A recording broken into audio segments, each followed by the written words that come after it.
A vast majority of American people use their nation's EMS 911 system to summon police, fire, and medical officials to emergency situations. Less well known among them is that it is a part of the Integrated Public Alert and Warning System, or IPAWS, and that's more commonly known as the Presidential Alert System, and whose first test of was conducted this past October 2018. The likelihood of President Trump needing to activate the Presidential Alert System so he can directly communicate with the American people during a time of national emergency has increased exponentially over the past week due to the U.S. government shutdown, whose cause is due to the deep state refusing to fund a wall to protect America's southern border, and that now has President Trump threatening to close it off entirely if this money is not allocated to him.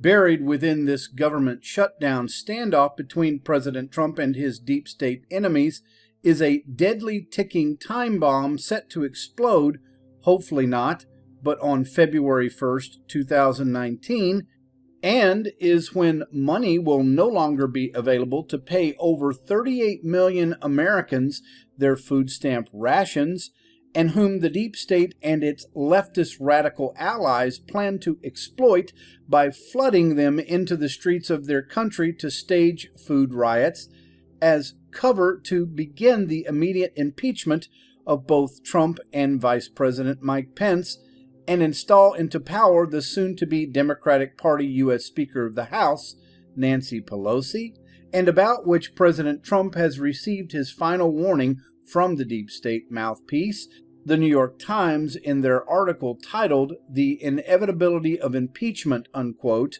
wherein these leftists offered to make a deal to get him out of there, unquote. Knowing from the outset that the deep state would do everything in its power to destroy President Trump has spent his first year in office creating his own private global spy network that, in January of 2018, he got the U.S. government to pay for by having his Republican Party-controlled U.S. Congress pass a new law allowing him to secretly shift intelligence monies anywhere he wanted to.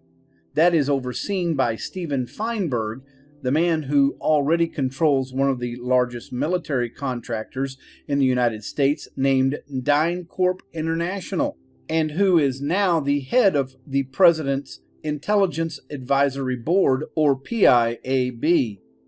Aiding both President Trump and the PIAB head Feinberg in this war against the deep state is Eric Prince, who many believed created Trump's private global spy network with former U.S. Marine Colonel Oliver North, but is more infamously known as the founder of the feared and powerful private intelligence and mercenary company Blackwater, that's now known as the Academy. With it further to be noted that Prince is the brother of multi-billionaire heiress Betsy DeVos, who herself is President Trump's powerful U.S. Secretary of Education, and whose major long-term goal is to, quote, to advance God's kingdom through the U.S. school system, unquote. Most critical to understand about what President Trump is fighting against is best exampled by the declaration made to all Western nations by the deep state globalist leader Angela Merkel of Germany, stating that, quote, nation states must today be prepared to give up their sovereignty and must not listen to the will of their citizens when it comes to questions of immigration, borders, or even sovereignty, unquote. First to react against this deep state globalist agenda to destroy nation states was the Turkish president, who, in fearing for the fate of his nation, marshaled around himself his country's deeply religious Muslim peoples to do battle against these godless globalists, and in turn, in 2016, was met by a coup attempt against him and his government backed by the Obama regime. But that was met with failure when tens of millions of Turkish peoples flooded into the streets to protect their beloved leader, and whose main observer of what occurred was Donald Trump. One of the most important facts noticed by the U.S. presidential candidate at the time, Donald Trump, about the Obama regime coup launched against the president of Turkey was that the deep state came nowhere close to being a match against Turkey's devoutly religious citizens who indeed took their country back, thus causing Trump at the time to pivot his presidential campaign straight into the waiting arms of his nation's devoutly religious Christian peoples. Equally as important, noticed by President Trump at the time about the Obama regime coup launched against the Turkish president was that even though the U.S.-backed coup forces controlled government buildings, military installations, and major transportation hubs, they failed to take control of Turkey's 112 emergency system that's actually a European Union system. If the U.S. had tried to compromise, would have rung alarms all over the world, thus enabling the Turkish president to rapidly reach his entire country and tell them what was happening. Does that ring a bell? 911? With President Obama and his deep state allies knowing how powerful an under siege leader can truly be when able to talk directly to his citizens during a time of national emergency, they plotted to take this ability away from newly elected President Trump, and that began a few weeks before President Trump took power when Obama appointed Jeffrey Story to the National Security Telecommunications Advisory Committee, and whose telecommunication giant company he now heads, named CenturyLink, is believed to have been the most compromised by the NSA exploited, estimated to have infected over 45,000 routers. The most vital of them being the telecom routers presidential alert messages must first pass through before they reach the American people.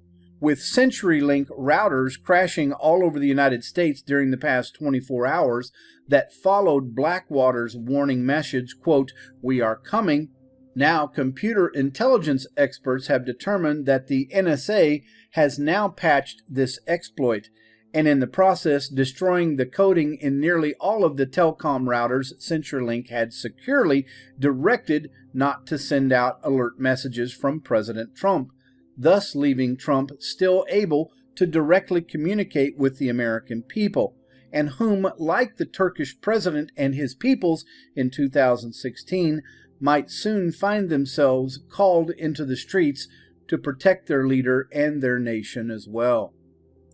A phone and internet outage has been disrupting 911 services across the country since yesterday, and today the FCC says it's launched an investigation. Montana Public Radio's Eric Whitney reports. Louisiana-based CenturyLink announced the outage a little after 8 a.m. yesterday, and people calling 911 and other emergency service numbers started getting messages like this. "We're sorry. Your call did not go through. Will you please try your call again?" 24 hours later, FCC Chairman Ajit Pai tweeted the CenturyLink outage is completely unacceptable and that the agency was launching an investigation. It's unclear exactly how many people were affected. The website Down Detector said the outage was mostly in western states, but emergency service providers on both coasts reported disruptions. CenturyLink has offered no details about the nature of the problem beyond saying a network element was impacting customer services. Brian Fonts, CEO of the National Emergency Number Association, says the outage is a reminder that people should have backup plans for emergency communications. Do I have another provider for wireless service? Do I know the 10-digit phone numbers for the police or fire department? CenturyLink tweeted that in case of an emergency, customers should use their wireless phones to call 911 or drive to the nearest fire station or emergency facility. That comment drew ridicule on social media. This afternoon, CenturyLink said that in areas where they're the 911 service provider, 911 calls are now completing, but that their network is still experiencing service disruptions. CenturyLink's disruptions also affected Verizon customers in at least 2 states and knocked ATMs offline in Montana and Idaho. A hospital in Greeley, Colorado reported losing access to electronic medical records. The last time the FCC investigated a 911 outage was last year. It fined AT&T $5.25 million for 2 nationwide disruptions that lasted for a total of about 6 hours. For NPR News, I'm Eric Whitney in Missoula.